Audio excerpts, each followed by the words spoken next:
Hello, welcome to Hanging with Howie.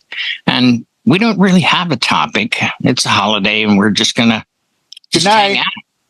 Which holiday is the question? Is it Yom Kippur? Is the holiday here? Yeah. Easter?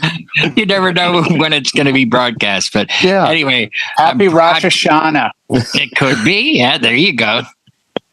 Happy New Year, 2028. Just for the record, Howie. Yes, we are. Central Time. It's the end of Labor Day weekend. Yes, that's when this is being shot. Yes. So, and we're the only show on tonight. They didn't do any other shows. So, let me introduce everybody. There's a gap of knowledge that won't make the streets. Yeah, right. I'll go left to right. I have with me, always there, Brian S. Red. Well, when I can be. Yeah, and then we have Buddy with us from Chicago, and AKA the Ice Cream Man. And call back. Let's see. We have my road dog. Road dog in the house. Hey, now John Cawley with us, and we have from Georgia Matt Ames. Hey. And the one and only Pastor Jay from California. Hey, before we start, we have to acknowledge one sponsor here who's been with us a long time. That's DJ Event Planner, www.djeventplanner.com. And the other sponsors will be down below when this gets published in 3-4 months. So years. Years. I thought of you today, Howie. Oh no. I will be next Monday when we film this little show of ours. Mm-hmm. If I'm available, and I probably will be, I will be betting in my 119 square foot hotel room on 570 10th Ave between 41st and 42nd. Oh, that's right. You're coming to New York. Yeah. Mm-hmm. So I believe I'm just a couple blocks out of Hell's Kitchen at that point? Yeah. Because aren't the numbers all Hell's Kitchen? Yeah. Actually, wouldn't 10th Ave be Hell's Kitchen? It's Chelsea now. Actually. Yeah. It's all been, what do they call, gentrified? Yeah. It's now referred to as it used to be Hell's Kitchen was the numbers. That block of numbers. Then you had AB City, or Alphabet City was down. That's the Lower East Side. Yeah, down east, because I'm more west of that. Well, you're like Midtown compared to east or west. You're just east of Times Square. Yeah. You're close. Yeah, literally 2 blocks. Yeah. Not even. According to the map, you're 1,010 feet away from Times Square. I'm like, thank you. Yeah. So sort of Howie's show up early. Beat the crowds for New Year's. Yeah. Get there early. Yeah. And pricing is so inexpensive to stay in New York City. I mean, it's dirt cheap if you're wealthy. If you're wealthy. It depends on what you're willing to put up with. I used to stay in Manhattan all the time for under $100 a night. Yeah. Then you stayed in a hostel. I used to stay at Hotel 17. That was my favorite spot. I don't want to put you on the spot. Did you share a bathroom? Yes. Yeah. But there were multiple bathrooms on the floor. It was the same hotel that they shot the Madonna video "Justify My Love." They used to call it the Warhol Factory. So it's very cool. It's off Union Square. They also shot her sex book there. And a lot of people live there. There's a bunch of places called Pod, P-O-D. And it's, they're in Manhattan, they're in Chelsea, they're all over New York. And they're all $90 to $200 a night. Yeah. But that was the one line in the sand I drew was, I really would like a room with its own bathroom. Because I'm there alone. You get a sink. Weeks, I'm like, you get a sink to brush your teeth and stuff. I mean, I get a shower and a toilet. So I was like, that's just. But living if you live in New York City, anyone hearing this or watching this knows how expensive it is. But I mean, a decent hotel in Manhattan is north of $275 a night. Oh, geez, at least. Which to some people is nothing. I mean, I'm there for 4 days, and I think my room is $1,450 for 4 days. Probably pretty decent. Yeah, and that would be like literally 2 solid weeks in Vegas or more. You know? Yeah, it's the Uber from JFK to my hotel. I'm going to take the train, but if I did choose to take Uber, it's only right now $95. The stupid thing about a hotel in New York, in my opinion, like if you're going to Manhattan, or in Manhattan is usually what I do when I'm there. I like barely dip a toe into Brooklyn or Queens or anything else. Right. But how much time are you spending in your hotel room? You know, you're doing things. The city doesn't sleep, so why should you go do stuff? No, I totally agree. Have a place to put your bag and, you know. Yeah. I could have stayed on the Upper West Side. There's a place called the Art Hotel on the Upper West Side, almost near Kennedy Center, like up in that region, like West 77th Street or something. It was like $190 a day. And it used to be like NY Low Hotel or something. It looked beautiful, but I'm working on West 37th and then 9th.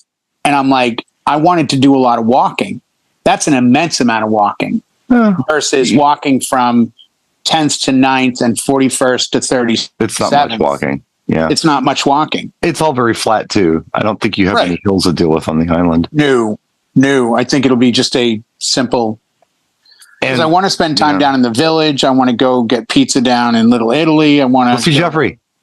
You know, wherever and anywhere I can. So yeah, definitely go see Jeffrey. Yeah, Jeffrey is who you want to go see like first. And I'm working at B&H. I know, but he's Rock and Soul. I know, but see, Jeffrey's got the hookups. Oh, okay. Then I'll pop down there. Go see Jeffrey and say, hey, what's up? He's on Canal, right? Yeah. Mm-hmm. Yeah, just if you go to Canal and you start heading west, it's right before it kind of it's closer to like Tribeca than it is Broadway kind of thing. It's toward the end towards of the Brooklyn Bridge. No, the other way. Oh, okay. Tribeca is the other way. I thought Tribeca was down near Battery Park and all that. No, it's on the east. It's on the west side. I'm on the west side. Mm-hmm. Yeah, it's on the east side. So he lives in Tribeca and the stores there, but it's like at the end of the strip on Canal. It's on the north side of the road. Kind of. It's go see Jeffrey. Just go see Jeffrey. I'll probably not expecting anybody by going seeing a friend. Yeah. Yeah. I'd ask for recommendations in the chat, but I will be home like 6 weeks by the time this airs. So I do want to give a coupon code that's good for 72 hours, though, if I could, on free gear. Oh, all right. Yeah.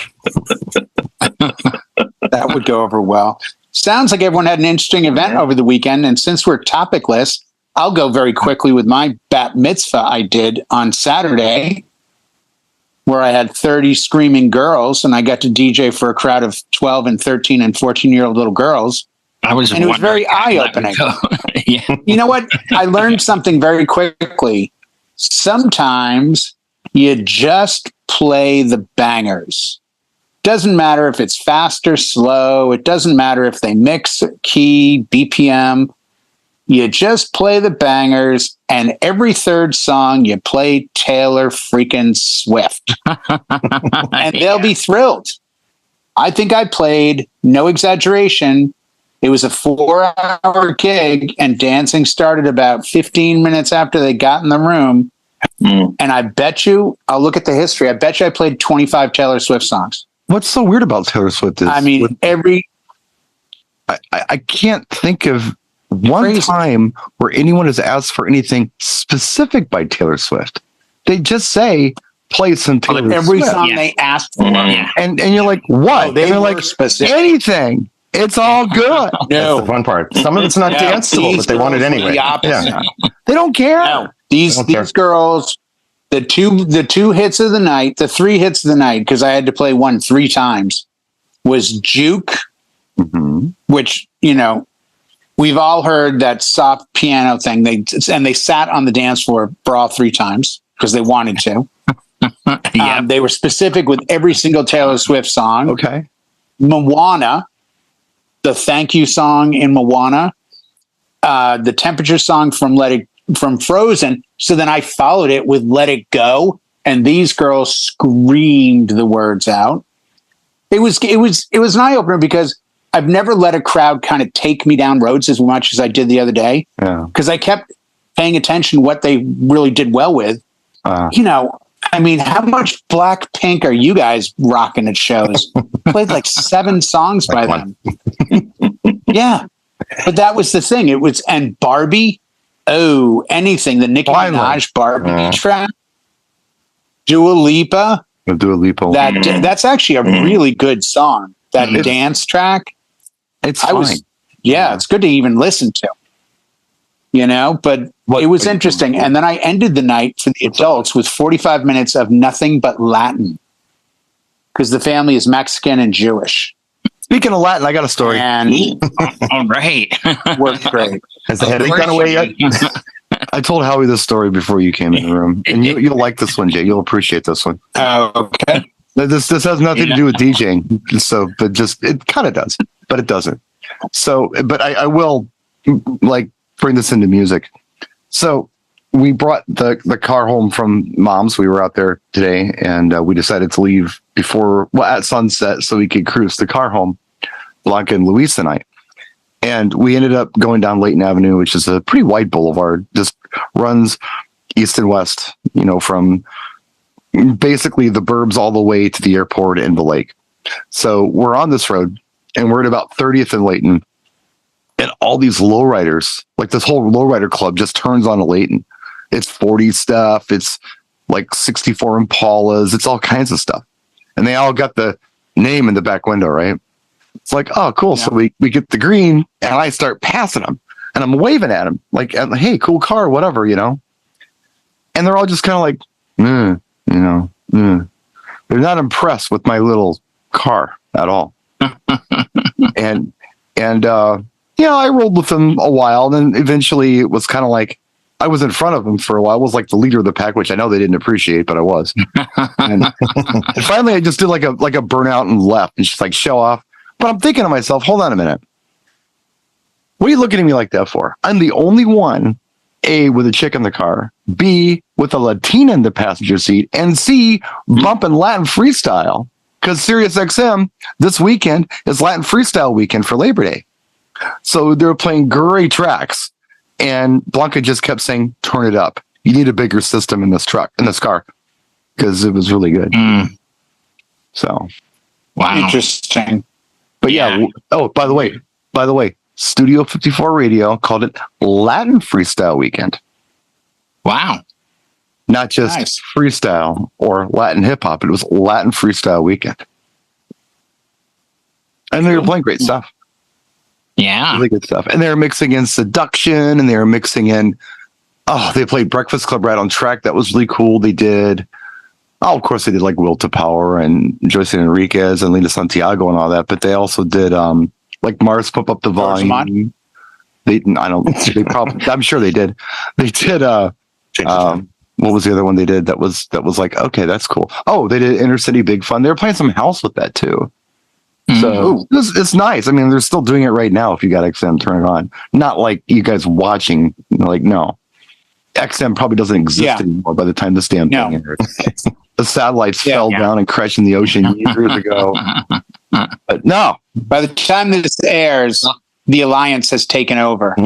Right, robots. And the reason driven underground. The reason I'm having so much fun buzzing around and screwing around right now is because I'm actually on vacation. Oh wow! I've got a couple weekends off, and I'm here because my friends are here, but I'm not really thinking DJ. I think we all need that opportunity once in a while to step away, come back, look at it from a new perspective. I'm already kind of thinking different about some of the things that I've done, and some of my philosophies and such, just with this downtime. When you're so close to it, it's so hard to kind of see it for what it is. You got to step back, and I've done it, and I'm going to be a better DJ for it.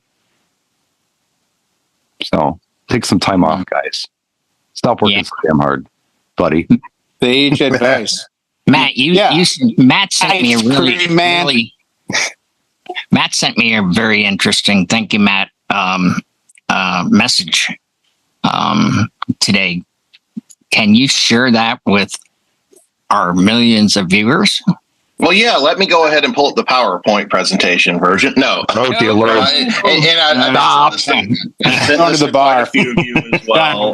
If it is what I think I'm talking about, something I shared on my social media today was just reflecting with it being Labor Day and all. I missed doing it on the actual date, but 15 years in the mobile DJ business and just how that started off. Woo-hoo. And and I wanted to make sure I message each of you too individually to thank you for your support over the past several months as part of that. So 15 years going at it. Started out just being asked by some friends to run an iPod at their wedding. They're like, hey, we got all the music. We just need you to hit play and make some announcements, announce us as we're walking out, all of that kind of stuff. And did that a few more times. And then I started telling people, well, I'm weddings only, so I'm not going to do this party or that party. And then I finally started entertaining those ideas. This year, I started entertaining doing public gigs.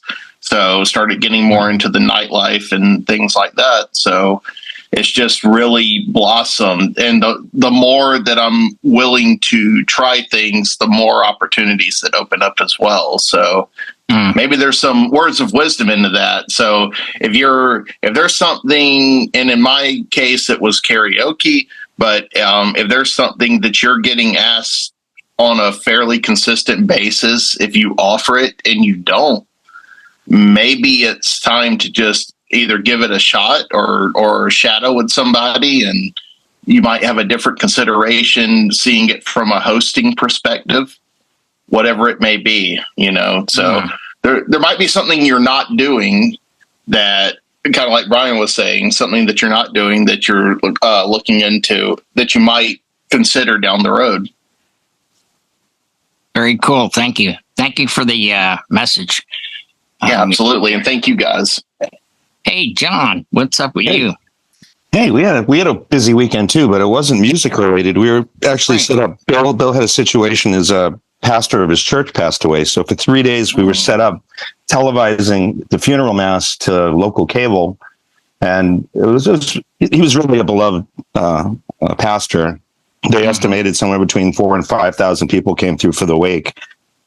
So Bill wanted to give something back to the neighborhood. He wanted to, we set it up so that we could stream it to YouTube, multicam, and then there was a side room because not everyone could fit in the church. So there was another room that sat another 300 people. We put up the two big 120-inch projector screens and had that full of people. It was just a really, really good weekend to, give something back, to his community up there, because he's done a lot with that church. And then, you hate it when that stuff happens, but there is a technical side that you have to, make sure everything runs right. And, it's getting streamed out to local cable access off of our feeds. And it was the closest, I think, to television production I've been involved in a lot of years in this biz. And I've, been up at Sugarloaf doing, events up there and with Olympics, but this was, it was really nice. It felt really good. It's just like sometimes the jobs you do, it's not about the paycheck. You feel like you're actually doing something. People cared about this man, and we gave him his just due and made it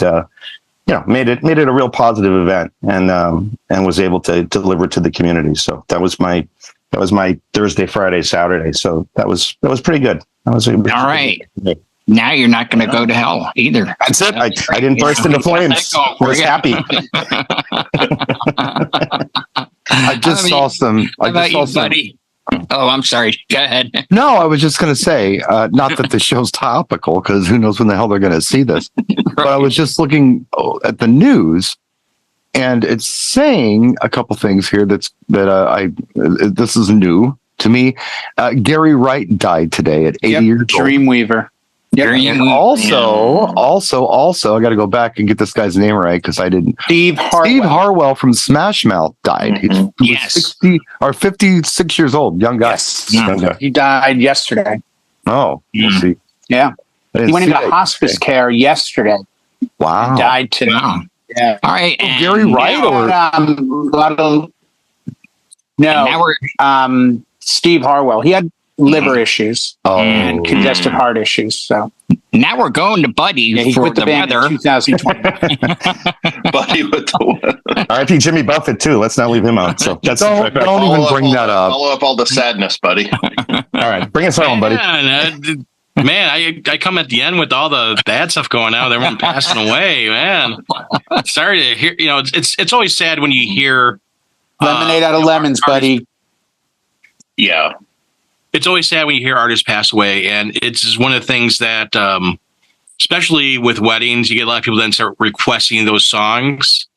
This past weekend, because I had back-to-back weddings, one Saturday, one Sunday, and did play some, some Margaritaville and stuff like that, because people wanted it, and actually in the dance floor, people were dancing to it. And going back to one of the things that Jay was talking about before for his bat mitzvah. I played Frozen both Saturday night and Sunday night. Sunday night we had some kids, but Saturday night was all adults, and the adults were out there slow dancing to it, and some of the people were singing along to it because they're just Disney fans. So it works for adults too. It's not a thing you may be on your maybe or may not be on your radar, but it's something to keep there and just throw it out there once in a while. You never see what happens, but it's always fun. It's one of the fun things when you do events and you do stuff, it's throwing little things out there, songs and stuff like that. You may see what works and not work, and it's always interesting. Yeah, when you said you played Frozen to an adult audience, I was like, and it worked. It's like you never know. I were slow dancing to it. The bride and groom were out there; they were slow dancing to it, and all these couples were slow dancing to it, and they were singing to each other. Frozen, it's like, yeah, you never know. I'm like, okay, let's see what happens. Folk. Yeah, you get the Disney people; they light up on all the Disney stuff, or the theater people. The theater people, you play Rent. You play that thing. Any Be Our Guest, any goofy Season of Love tune. That season of all musicals. Season of Love. That's when they lose. With all the numbers in it, and they all sing it, and they know it. And they know every word. Yeah. And Queen, Don't Stop Me Now. If they're a theater group, that song is a banger. Well, anybody can dig that one. But it's especially big, the theater kids, because they all can get crazy from slow to fast. Yeah, play the Time Warp for that same group. They go for all that craziness. Yeah. Well, anything from Greece, you can do anything, any song from Greece. Mamma Mia, you got to drop ABBA on them, but stuff like Greece and Mamma Mia, and I would argue even Queen, and the Time Warp. You don't have to have a theater group for people to enjoy that. No, but there's it's going to work well with a theater group, but it's also what I would call middle of the road stuff. So if you have theater people and you have people who just hate theater like myself or musicals like myself, which is I think a lot of people, you can do those songs and it's okay.